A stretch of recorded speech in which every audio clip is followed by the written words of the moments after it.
Hello friends, எல்லாருக்கும் வணக்கம். இன்றைக்கி நம்ம வீடியோவில் வந்து வடகறி எப்படி பண்ணலாம் அப்படின்னு சொல்லிட்டு பார்க்கலாங்க. அதுக்கு வந்து கடலைப்பருப்பு 1 ஹவருக்கு முன்னாடி வந்து ஊற வச்சுடுங்க. நான் 1.5 கப் அளவுக்கு ஊற வச்சு எடுத்துருக்கேன். நீங்கள் எவ்வளோ தேவையோ அவ்வளோ ஊற வச்சுக்கோங்க.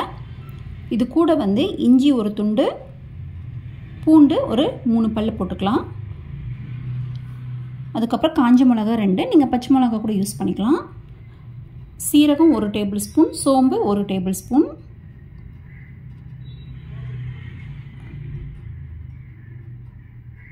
இது கூடவே கருவேப்பிலை ஒரு கொத்து போட்டுக்கோங்க. இப்போ இதை வந்து தண்ணி ஊற்றாமல் வந்து கொரன்னு அரைச்சி எடுத்துக்கலாம். பாருங்கள், இந்த மாதிரி அரைச்சி எடுத்துக்கலாம். ரொம்ப வந்து நைஸாக வேண்டாம். இப்போ இதை வந்து ஒரு பாத்திரத்தில் போட்டுக்கலாம். இதுக்கு தேவையான அளவு உப்பு போட்டு மிக்ஸ் பண்ணிக்கோங்க.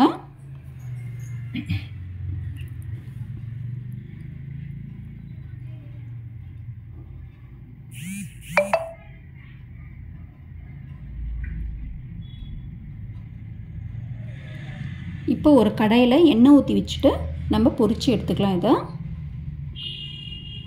கொஞ்சமாக எண்ணெய் ஊற்றி வச்சுக்கோங்க. இப்போ இந்த மாதிரி சின்ன சின்ன பீஸாக வந்து போட்டுக்கோங்க. ரொம்ப வந்து ஃப்ரை ஆகணும்னு தேவையில்லை.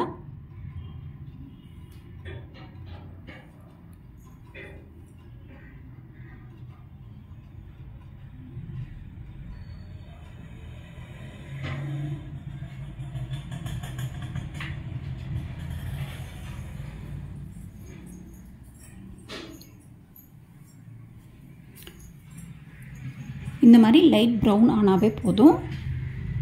இப்போ இதெல்லாம் எடுத்துடலாம். இந்த மாதிரி எல்லாமே வந்து நம்ம ஃப்ரை பண்ணி எடுத்துக்கலாங்க. இப்போ நம்ம வடகறி செஞ்சிடலாம். அதுக்கு ஒரு பாத்திரத்தில் ஒரு 3 டேபிள் ஸ்பூன் அளவுக்கு எண்ணெய் விட்டுக்கோங்க. இதில் வந்து மசாலா ஐட்டம்ஸ் போட்டுக்கோங்க. சோம்பு, கிராம்பு, ஏலக்காய், பட்டை இதெல்லாம் போட்டுக்கோங்க.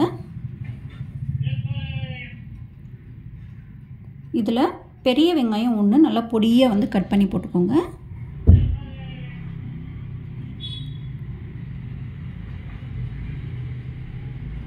வெங்காயம் கொஞ்சம் நிறைய போட்டிங்க அப்படின்னா டேஸ்ட் நல்லாயிருக்கும்.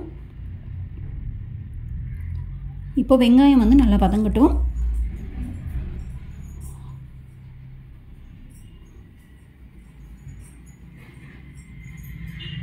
இப்போ இதில் வந்து 1 டேபிள் ஸ்பூன் அளவுக்கு இஞ்சி பூண்டு பேஸ்ட் போட்டுக்கோங்க. அதையும் நல்லா வந்து வதக்கிக்கோங்க, ஸ்மெல் போகிற வரைக்கும்.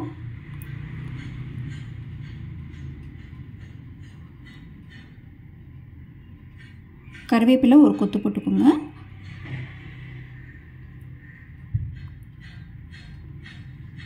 இப்போது தக்காளி, பெரிய தக்காளி 2 போட்டுக்கலாம்.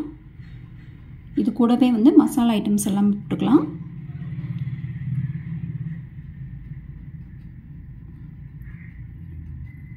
மஞ்சத்தூள் 1/4 டேபிள் ஸ்பூன் போட்டுக்கோங்க. சீரகப்பொடி 1 டேபிள் ஸ்பூன் போட்டுக்கோங்க. கரம் மசாலா ஒரு 1/4 டேபிள் ஸ்பூன் போட்டுக்கோங்க. மிளகா பொடி 2 டேபிள் ஸ்பூன் போட்டுக்கோங்க. அப்புறம் இதுக்கு தேவையான அளவு உப்பு போட்டுக்கோங்க. இப்போ வந்து இதை வந்து நல்லா வந்து ஃப்ரை பண்ணிக்கோங்க. கொஞ்சமாக தண்ணி கூட விட்டுக்கலாம். மசாலா ஐட்டம் வாசம் போகிற வரைக்கும் நல்லா வந்து ஃப்ரை பண்ணி எடுத்துக்கோங்க.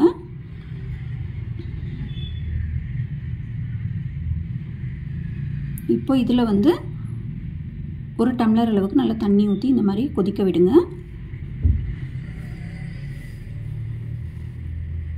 ஸ்மெல்லெல்லாம் போனதுக்கப்புறமா நம்ம வறுத்து வச்சுருக்க வடையை வந்து இதில் வந்து இந்த மாதிரி பொடி பண்ணி போட்டுருங்க.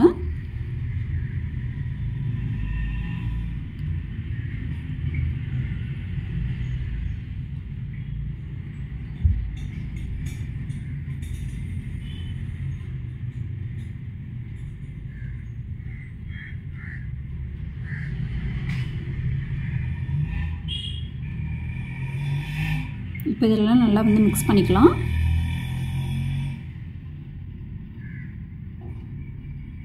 இப்போ இதுக்கு வந்து ஒரு சொம்பு அளவுக்கு நல்லா தண்ணி ஊற்றிக்கோங்க. நீங்கள் எவ்வளோ தண்ணி ஊற்றினாலும் நல்லா வந்து அது வந்து அப்சர்வ் பண்ணிக்கும். ஸோ அதனால் நிறையவே தண்ணி ஊற்றிக்கலாம், ஒன்றும் பயம் இல்லை.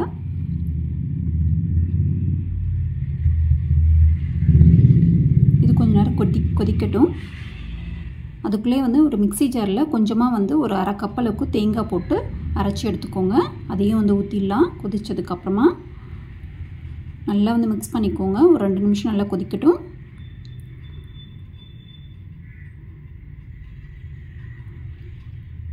லாஸ்ட்டாக வந்து கொத்தமல்லி போட்டுக்கலாம். அவ்வளோதாங்க, வடைக்கறி வந்து ரெடி ஆகிடுச்சு. உங்களுக்கு இன்னும் தண்ணியாக வேணும் அப்படின்னா நீங்கள் இன்னும் கூட தண்ணி ஆட் பண்ணிக்கலாம். இது வந்து இட்லி, தோசை எல்லாத்துக்கும் சாப்பிட்டுக்கலாம். கண்டிப்பாக வந்து ட்ரை பண்ணி பாருங்கள். இந்த வீடியோ பிடிச்சிருந்தாலும் லைக் பண்ணுங்கள், ஷேர் பண்ணுங்கள். நன்றி, வணக்கம்.